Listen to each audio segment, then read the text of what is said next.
दोस्तों, कॉमेडियन कुणाल कामरा की एक टी शर्ट की वजह से बवाल हो गया। जो यहाँ एक टी शर्ट की वजह से पूरी भक्त मंडली को गुस्सा आया हुआ है, मिर्ची लगी हुई है, उन पर एक्शन की मांग हो रही है। एक तरफ धमकियां मिल रही हैं, दूसरी तरफ ट्रोल किया जा रहा है। ऐसा क्या है कुणाल कामरा की उस टी शर्ट में जिसकी वजह से इस तरीके से बवाल मचा हुआ है पूरे सोशल मीडिया पर। आरएसएस से लेकर भारतीय जनता पार्टी और शिवसेना तक सब कुणाल कामरा के पीछे लग गए हैं। क्या है उस टी शर्ट में, क्यों इतना बवाल मचा है, सब कुछ आज के इस वीडियो में मैं आपको दिखाने वाली हूं, इसलिए वीडियो को पूरा जरूर देखिएगा। सलाम नमस्ते, मेरा नाम फरीन अंसारी है और ये खबर आप मेरे official channel Fareen Ansari official पर देख रहे हैं। दोस्तों, सबसे पहले तो आप कुणाल कामरा की इस टी शर्ट को देख लीजिए। देख सकते हैं आप इस तस्वीर में कि इस टी शर्ट पर कुछ अक्षर आपको नजर आ रहे होंगे। साथ में कुत्ते की एक तस्वीर है जिसमें कुत्ता सूसू करते हुए नजर आ रहा है उन अक्षरों पर। बस इन्हीं अक्षरों की वजह से बवाल है। ये अक्षर किसे रिप्रेजेंट कर रहे हैं, इस बात पर बवाल है। दोस्तों, कुणाल कामरा की ये जो टी शर्ट है, इस पर छपी तस्वीर में एक कुत्ते की फोटो है और आरएसएस जैसे शब्द हैं। जी हाँ, आरएसएस जैसे शब्द, आरएसएस जैसे अक्षर, जिसकी वजह से बवाल मचा है। ये आपत्तिजनक लग रहा है। हालांकि पूरा जो आर अगर आप देखें तो उसमें आर क्लियर नहीं है, इसलिए कई लोग कह रहे हैं ये पीएसएस भी हो सकता है। कामरा की ये जो तस्वीर है उन्होंने अपने सोशल मीडिया अकाउंट पर 24 नवंबर को शेयर की और फोटो पे साफ शब्दों में लिखा था कि भाई ये फोटो किसी कॉमेडी क्लब की फोटो नहीं है।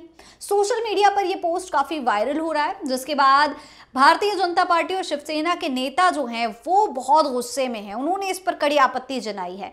दोनों पार्टी का आरोप है कि कामरा ने टी शर्ट के जरिए आरएसएस का मजाक उड़ा दिया है। वहीं पुलिस का कहना है कि मामले की भाई जांच की जाएगी, पड़ताल की जाएगी, अगर कुछ आपत्तिजनक मिलेगा तो कार्रवाई करेंगे।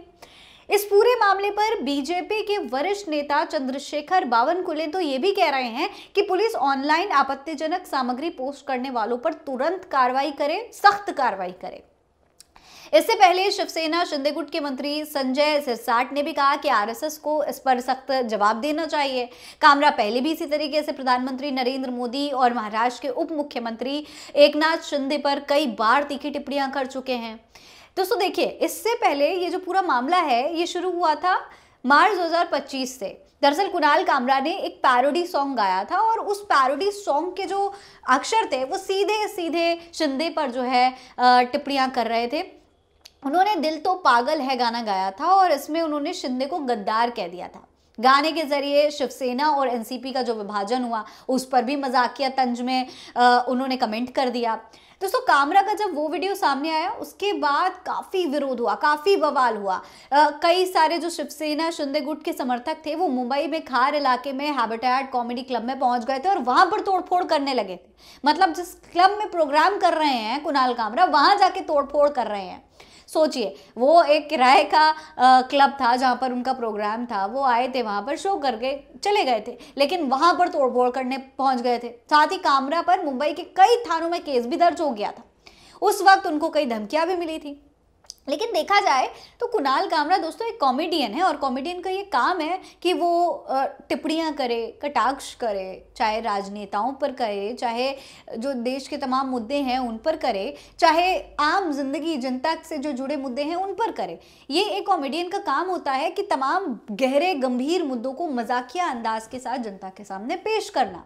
और ये कोई नई बात नहीं है, ये हमेशा से होता रहा है। पहले तो ये तक होता था कि पूरे किसी राजनेता पर या राजनीतिक दल पर सीधे सीधे मजाक कर दिया जाता था या फिर उनको रिप्रेजेंट किया जाता था, बाकायदा उनका गेटअप लेकर उनकी मिमिक्री की जाती थी। उस वक्त सब उसे मजाकिया अंदाज में ही लेते थे। लेकिन आज स्थिति इतनी गंभीर हो चुकी है कि कटाक्ष करना, कॉमेडी करना भी गुनाह हो चुका है। लेकिन दोस्तों, भारतीय संविधान उनकी बातों या फिर उनके व्यंग को काफी हद तक सुरक्षा देता है। जब तक कोई स्पष्ट हिंसा या फिर अपराध ना हो तो सिर्फ बोलने पर जेल नहीं होती। कई मामलों में तो कोर्ट ने ये साफ कहा भी है कि सिर्फ आलोचना जेल का आधार नहीं होता है। व्यंग और आलोचना लोकतंत्र का हिस्सा है। इस वजह से पुलिस पर कार्रवाई का दबाव हमेशा से कुणाल कामरा पर कम रहा।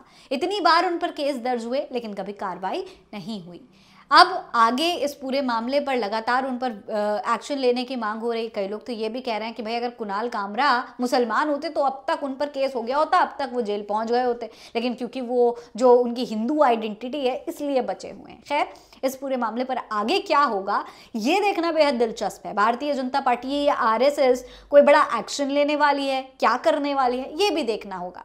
फिलहाल इस खबर में इतना ही। ये खबर आप मेरे official channel Fareen Ansari official पर देख रहे हैं। इसी तरीके की और खबरें देखने के लिए वीडियो को लाइक करें और चैनल को सब्सक्राइब करना ना भूलें। जय हिंद, जय भारत।